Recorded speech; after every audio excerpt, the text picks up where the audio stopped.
I want to talk to you a little bit about the basics of cybersecurity with LP3-SecurIT. When we come in and look at a company, the first thing we want to do is perform an assessment, not just a regular vulnerability assessment. We want to perform what we call our SRI, Security Risk Index Assessment. Now, what this assessment does, first of all, is based on the NIST security framework.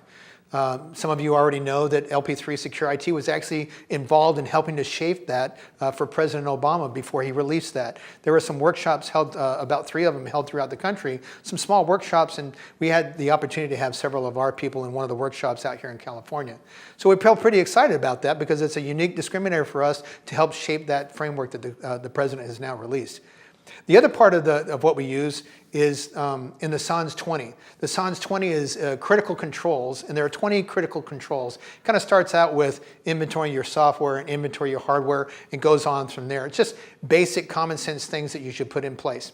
Well, what we do is we combine the NIST framework and the SANS 20 into an assessment framework that's unique to us. When we come through and we perform an assessment, it's a combination of visual assessment. It has electronic scans. We evaluate people's processes, their policies, the training that they have in place. Are their employees aware of what cybersecurity is? Do they know what good passwords are, etc.? There's a whole list of the assessment questions and observations that we make. And what happens then is that after this assessment is complete, we then look at the vertical that this particular company is in. And if you go back and you look, for example, at the Verizon report every year, you're going to see that certain different kinds of companies get attacked in different ways. So we have algorithms underneath the hood that says, hey, let's look at all these vulnerabilities, these observations and scans, and now let's do a risk assessment based on what kind of company this is.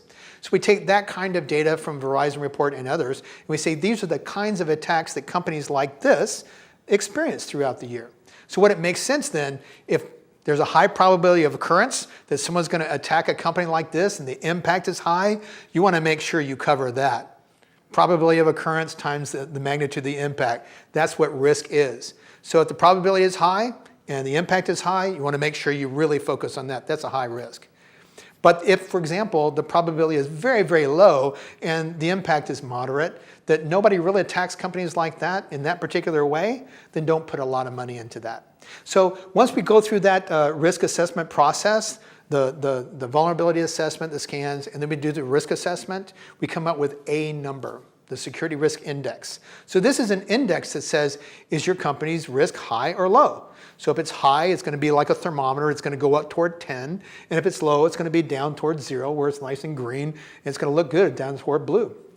Well, what we do then is when we have that Security Risk Index, we work with your C-level executives and your IT staff, and we say, hey, what are the right things to knock out right away? And let's go through some iterations now and put in these remediation solutions, put in the cybersecurity solutions. They're going to drive that Security Risk Index down for you.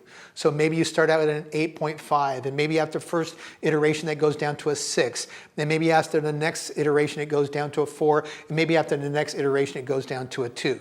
So at that point your Security Risk Index is a 2, which is not too bad.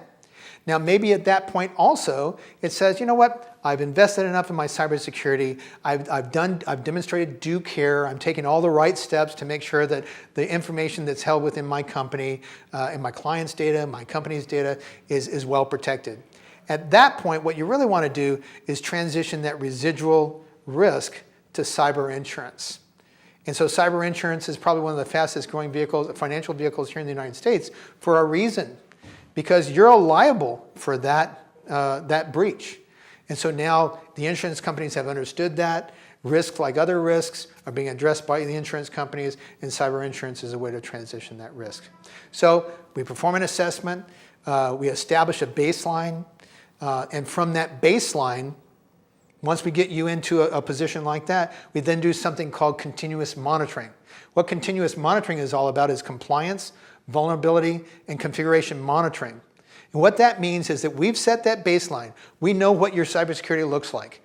If a change takes place and we're monitoring for all those changes, as long as we or your IT staff made an authorized change, that's good. But if during that monitoring, that continuous monitoring, because we do it continuously, if something changes and it wasn't us and it wasn't your IT staff, it's probably the bad guys. right? So set a baseline, do continuous monitoring, and then respond, prepare, and respond and recover, right? So that's what basic cybersecurity is all about through LP3-SecurIT.